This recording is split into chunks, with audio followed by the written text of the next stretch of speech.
दोस्तों, एक कार का पहिया और एक ट्रेन का पहिया दोनों दिखने में लगभग सेम से ही होते हैं, लेकिन मैं आपको कहूँ कि इन दोनों में बहुत सारे डिफरेंस होते हैं। तो गाइस, आज हम इस वीडियो में यही बात करने वाले हैं कि किस तरह एक ट्रेन अपने रेलवे ट्रैक पे चलती है और वो कभी उतरती क्यों नहीं। एक कार को अगर हम रेलवे ट्रैक पे चलाएं तो गाइस ऐसा होगा कि वो नीचे उतर जाएगा हर बार, लेकिन ट्रेन में इस तरह की बातें नहीं होती। वो लगातार एक रेलवे ट्रैक पे चलते रहता है। तो ऐसा क्यों होता है, क्या है इसके पीछे का साइंस, जानेंगे हम इस वीडियो में आज। और किस तरह से रेलवे ट्रैक चेंज करता है अपने, ये भी हम जानेंगे इस वीडियो में। तो गाइस, और किस तरह से रेल ट्रैक चेंज करती हैं, ये भी हम इस वीडियो में आज जानने वाले हैं। तो गाइस, आपको यहाँ पे सबसे पहले ये देखना होगा कि एक कार के पहिए में और ट्रेन के पहिए में बहुत सारे डिफरेंसेस होते हैं। जैसे कि पहला डिफरेंस तो इन दोनों के बनावट में ही होते हैं। आप देख सकते हो स्क्रीन पे कि किस तरह से एक ट्रेन के अ, पहिए का शेप होता है। ये किसी आम पहिए की तरह नहीं होता है। ये इसके जो व्हील्स हैं, ट्रेन के जो व्हील्स होते हैं, वो लगभग कोनिकल शेप के होते हैं, यानी कोनिकल शेप के ही होते हैं वो पहिए। तो गाइस, ये जो पहिए होते हैं, इस सारी खासियत इन्हीं पहियों में होती है। जैसा कि आप देख सकते हो कि अगर ये दोनों पहिए दोनों तरफ रेलवे ट्रैक के बीच में अगर इन्हें रख दिया जाए तो कुछ इस तरह से वो दिखते हैं। और ये जो पहिए हैं दोस्त, अगर हम इन व्हील्स को रेलवे ट्रैक पे रखें तो आप देख सकते हो कि ये दोनों व्हील्स एक दूसरे से अपोजिट साइड में बाहर जाने की कोशिश करेंगे, लेकिन रेलवे ट्रैक के होने की वजह से ये एक दूसरे से बंध जाएंगे और ये कभी भी बाहर नहीं जा सकते। और इसी वजह से ट्रेन कभी भी रेलवे ट्रैक से बाहर नहीं उतरती है। अब मान लेते हैं कि इन दोनों पहियों को हम उल्टा लगा देते हैं और उल्टा लगाने के बाद हम इन्हें रेलवे ट्रैक पे रखते हैं। तो इस केस में देखिए क्या होगा।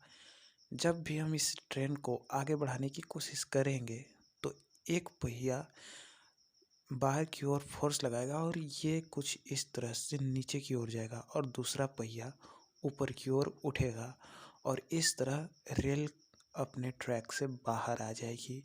यानी कि इस आइडिया से कभी भी रेलवे ट्रैक पे नहीं दौड़ सकती। तो गाइस, अब हम देखेंगे कि किस तरह से ट्रेन अपने ट्रैक को मैनुअली चेंज करती है। तो आप इस 3D मॉडल में बिल्कुल साफ साफ देख सकते हैं कि ये कुछ इस तरह के ट्रैक्स होते हैं। जहाँ पर भी ट्रेन को मुड़ना होता है या फिर रेलवे ट्रैक को चेंज करना होता है तो कुछ ये इस तरह से होता है, जो कि मैनुअली किसी इंसान के द्वारा इसे कंट्रोल किया जाता है। यानी कि जब भी ट्रेन सामने से आएगी और उसे अगर रेलवे ट्रैक को चेंज करना होगा तो ज़्यादा कुछ नहीं करना, बस जो इंसान इससे कंट्रोल कर रहा होगा बाहर, उसे इस ट्रैक को बस खींचने से ये ट्रैक जो है, ये एक ट्रैक इस ट्रैक से जुड़ जाएगा। और जुड़ने के बाद आप देख सकते हो कि जब ट्रेन आएगी तो ये वो ट्रैक ना पकड़कर ये ट्रैक पकड़ेगी और सीधा सीधा या फिर रेलवे ट्रैक को चेंज करते हुए ये यहाँ से निकल जाएगी। तो यहाँ पे भी आप समझ चुके होंगे कि किस तरह से इसकी बनावट है और किस तरह से ये वर्क करता है। अब सोचिए कि ट्रेन मोड़ ले रही हो, तब क्या होगा। क्योंकि जब कोई भी गाड़ी या कार या ट्रेन को घूमना होता है, जब मुड़ना होता है, तो एक चीज़ यहाँ पे आपको ध्यान देने की बात है कि एक पहिए को दूसरे पहिए से ज़्यादा डिस्टेंस कवर करने की ज़रूरत होती है।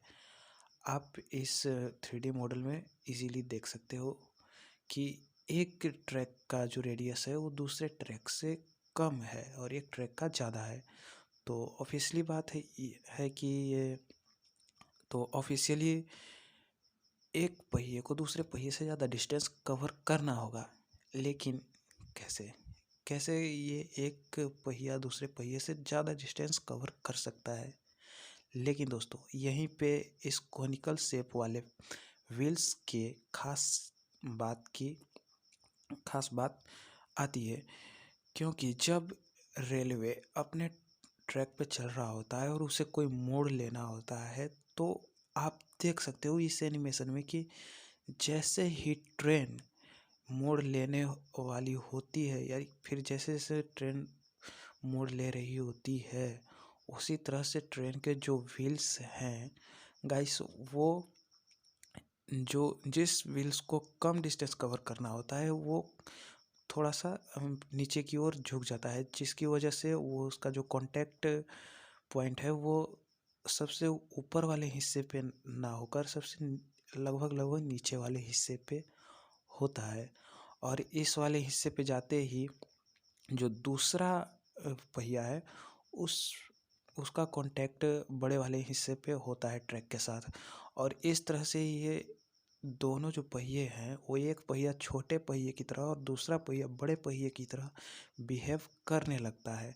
और इस बिहेवियर के वजह से आप जानते हो कि क्या होता है, अगर एक पहिया छोटा हो और दूसरा पहिया बड़ा हो और उसे हम आगे बढ़ाते हैं, तो जो छोटा पहिया होता है उसकी दिशा में मतलब वो गोल गोल घूमने लगता है। और यही चीज़ इस ट्रेन के भी साथ होती है जब ये मोड़ लेने वाली होती है। तो गाइस, आई होप कि ये वीडियो आपको अच्छी लगी हो तो लाइक कीजिए, कमेंट कीजिए और सब्सक्राइब जरूर कीजिए गाइस, ताकि हमें मोटिवेशन मिले और आपके लिए ऐसे ऐसे ही और इससे भी अच्छे वीडियोस हम लाते रहें।